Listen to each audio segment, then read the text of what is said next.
모바일로 영상 시청 시 데이터 요금제에 따라 통화료가 발생할 수 있으므로 와이파이가 되는 환경에서 동영상을 시청하시길 바랍니다. 안녕하십니까? 여러분들과 함께 오손도손 미술 얘기를 만들어 나가고 있는 빨간장갑 정경실입니다. 오늘은 두 번째 얘기 만나보겠습니다. 지난주에 이어서 고호 얘기를 이어나가도록 할 텐데요. 지난 시간에 자신의 길을 자른 우리 고호의 자화생 얘기를 했었죠. 고호는 1853년, 그러니까 지금부터 약 170년 전이 되네요. 네덜란드 준데르트에서 태어났습니다.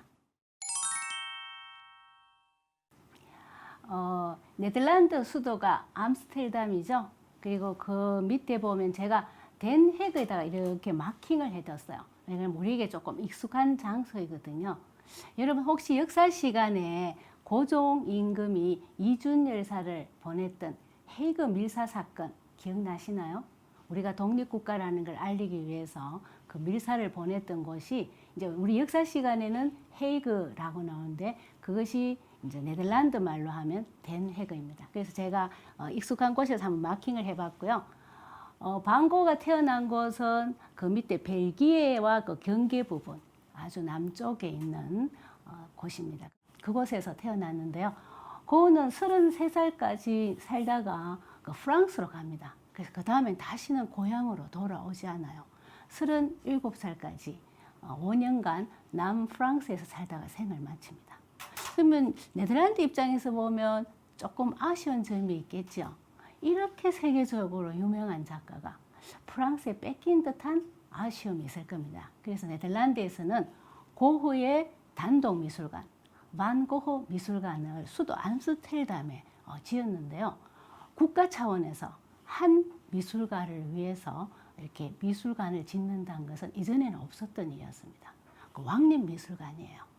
유럽 전체 여러 미술관 중에서 많은 관람객들이 방문하는 미술관 중에 하나고요. 지금은 그 수도 암스테르담의 최고의 관광 명소 중에 하나가 되었다고 합니다. 그 작품 한 200여 점과 동생이 테오랑 주고받았던 편지가 전시되는데요. 저는 가보지 못했어요. 꼭 가고 싶은 저의 버킷리스트 중에 하나이긴 합니다. 근데 고 미술관을 다녀오신 분들이요, 조금은 생각보다 고 작품이 적은 것 같더라 이런 얘기를 제가 여러 번 들었는데요.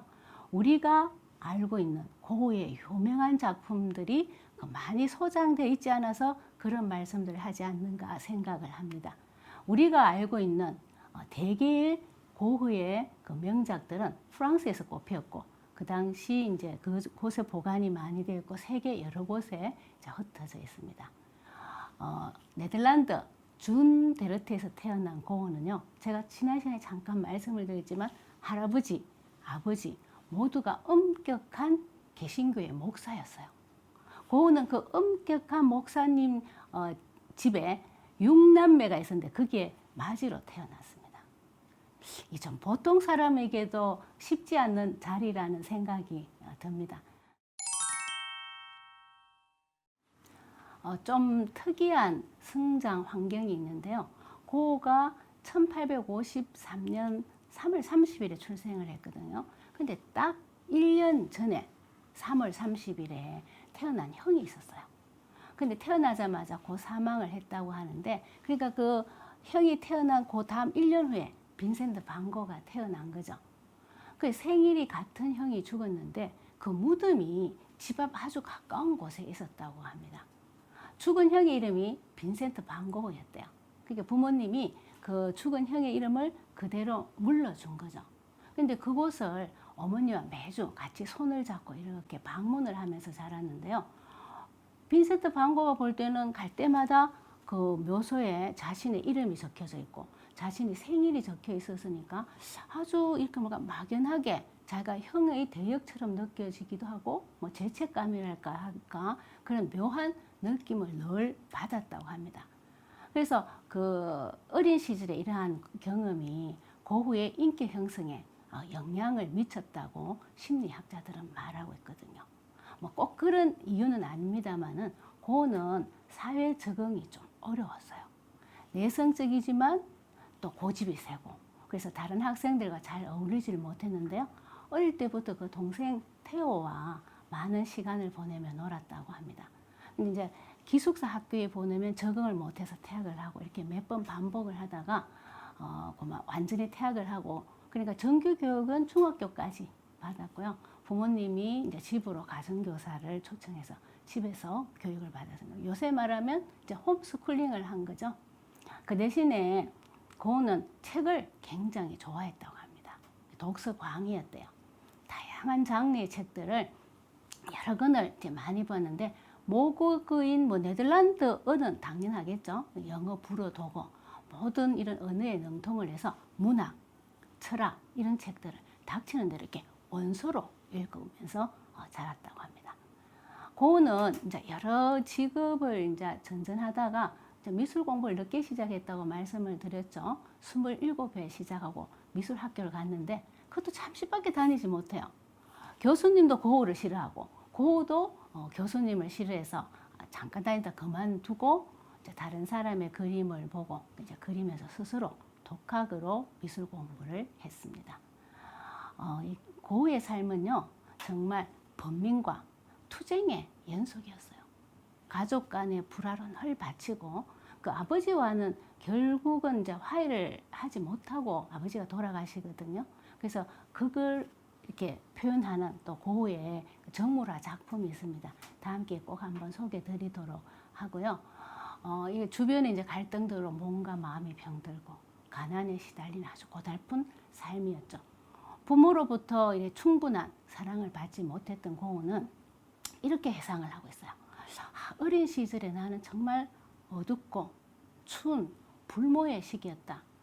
나의 어머니는 나를 충분히 사랑해 주지도 않았고 그 동생 태호만이 어머니에게 외환이었고 그럴 만한 가치가 있는 아들이라고 생각하셨다라고 회고를 하고 있습니다. 근데 저는요 이 회고를 보면서 저도 자식을 키우는 부모잖아요. 우리가 자기 사랑은 자기가 가지고 있다라는 말이 있는데 부모 입장에서 보면 고은은 그렇게 참 키우기가 쉽지는 않는 아이였었지 않을까라는 생각을 해봅니다. 고은은요 여인과의 사랑에 있어서 참 불운했습니다.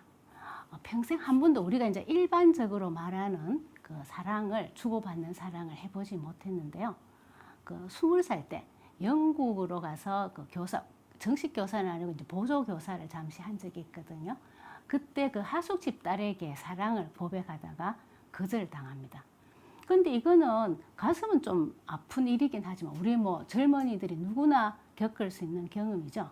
근데 20대 후반 27살 때 이모부의 딸인 그게 이종 사촌이 되겠죠. K에게 사랑을 고백했다가 그 장래승이 없다라는 이유로 그 이모부와 그 K에게 아주 단호하게 거절을 당합니다. 근데 그게 일화가 또 하나 있어요.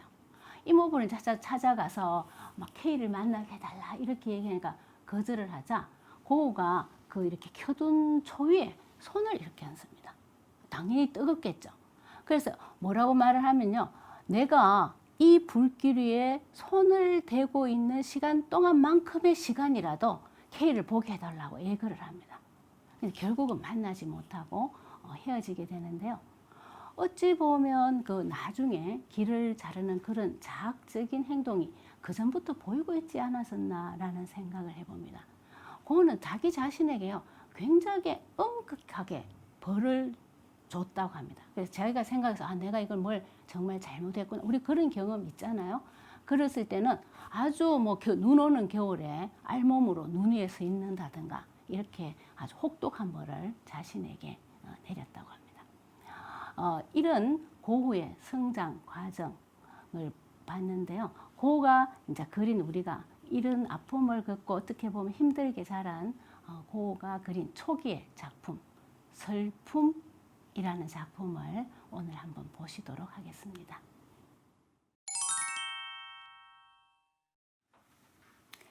그림 공부를 시작한 지 2년 후쯤에 그린 그림이니까 프랑스 오기 전이죠. 네덜란드에서 그린 그림이다. 고우가 세상을 바라보는 사랑의 눈, 그의 철학관을 엿볼 수 있는 작품, 슬픔입니다. 고우가 동생 태우한테 이렇게 편지를 써요. 나는 사랑하지 않고는 살 수가 없고 살지도 않을 것이며 살아서도 안 된다고 이렇게 편지를 쓰거든요. 그래서 세상과의 갈등은 있지만 인생이나 인간에 대해서 열린 마음으로 자신의 방식으로 사랑을 베풀고 표현을 하지만 이것이 그 세상의 방식이나 규범에 맞지 않는 거였죠. 이 그림은 고우와 결혼을 했던 여인의 모습입니다. 이 여인은 5살짜리 여자 딸애가 딸려 있는, 그리고 임신한, 그 고우가 아기가 아니에요. 다른 사람의 아기를 임신한 거리의 연인과 결혼을 하겠다 이렇게 말했을 때요. 그의 아버지는 뭐 고우를 정신병원에 넣겠다라고 얼음장을 놓았고요. 동생 태우는 경제적 지원 모든 것을 끊겠다고 얘기를 합니다. 하지만 결혼을 합니다. 그림을 그리기 시작한 초창기에 이제 고우가 이렇게 그림은 그리고 싶은데 경제적으로 넉넉하지 못했겠죠. 모델이 아마 궁했을 겁니다. 그래서 고우가 아이를 뵌 거리의 여인을 그리면서 자신의 빵도 나누어주고 또 옷도 나누어주고 하다가 결국에는 결혼까지 하게 된 거죠. 한번 상상을 해보시겠어요? 여러분들이? 엄격한 대대로 목사님의 집안의 장남이 임신을 한, 그것도 아이가 딸린 거리의 여인과 결혼한다고 했을 때 어땠을까요? 자, 우리가 작가로서 고우를 얘기할 때는 인간애를 가진 아직 인물이다. 정말 인간에 대한 순수한 사랑을 가지고 있다. 이렇게 얘기를 할 수 있지만 내 아들, 나의 형이라고 가정해 볼 때 여러분들은 어떤 반응을 보일까요? 자, 그림을 한번 보도록 하겠습니다. 양팔을 이렇게 구부리고 무릎을 가로질러 겹쳐서 머리를 이렇게 우리가 박고 있다고 하나요? 근데 구부리고 있는 모습이라서 얼굴은 보이지 않아요. 그렇지만 그 팽팽하지 않는 곡선, 여기 장단지나 그 엉덩이 옆에 이렇게 그 허벅지라고 그러죠. 그게 이제 라인 같은 게 보이시죠? 그게 별로 팽팽하지 않아요. 그래서 젊은 여자는 아니구나라는 것을 알 수 있고요. 가슴을 한번 봐주시겠어요? 가슴도 아주 축 늘어지고 그 뱃살이라고 그래요. 배에 나이살도 보이고 머리털도 보면 별로 탐스럽게 보이지 않네요. 그래서 이렇게 굽은 등, 그리고 허리 부분도 보면 여기에 등 부분에 이렇게 약간 불룩하게 살이 나와 있는 듯이 보이고 있잖아요. 젊지 않다라는 것을 우리가 짐작을 할 수 있고, 고개를 이렇게 파묻고 있는 그 자세에서 정말 어떻게 떨칠 수 없는 슬픔이 배어나고 있는 듯합니다. 그 옆에 보면 글이 하나 나와 있어요. 고우가 이렇게 얘기해요. 어떻게 한 여인을 이렇게 홀로 내버려 둘 수 있단 말인가? 이렇게 얘기를 하면서 진정한 인간에 대한 사랑, 열린 마음을 표현하고 있는 작품이 되겠습니다.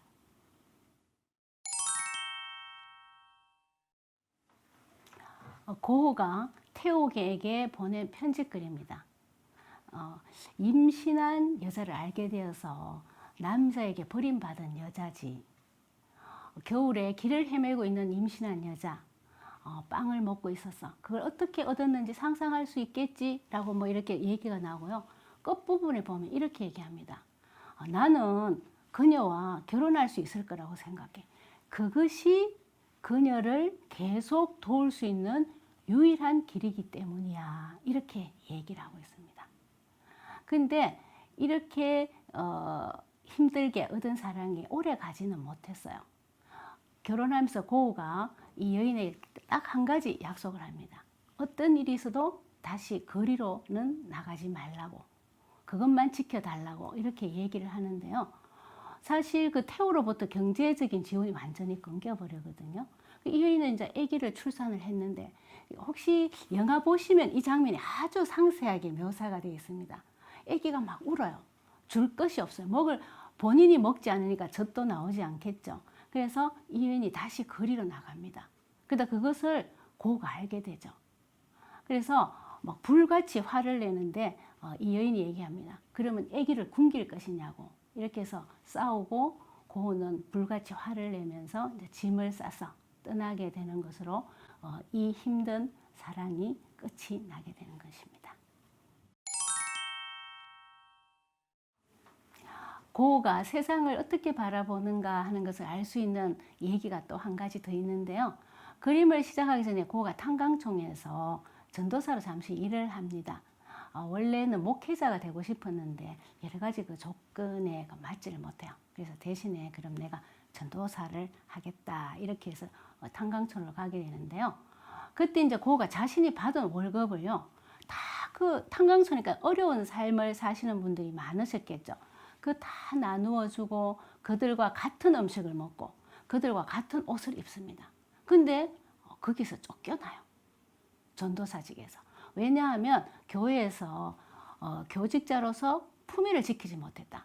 교회의 얼굴을 우리가 보통 얼굴을 깎았다고 하나요? 체면을 유지하지 못했다고 해서 그 전도사직에서 쫓겨나게 되는데, 이것을 계기로 해서 고우는 종교와는 영영 이별을 하게 되고 다시는 종교를 갖지 않게 됩니다.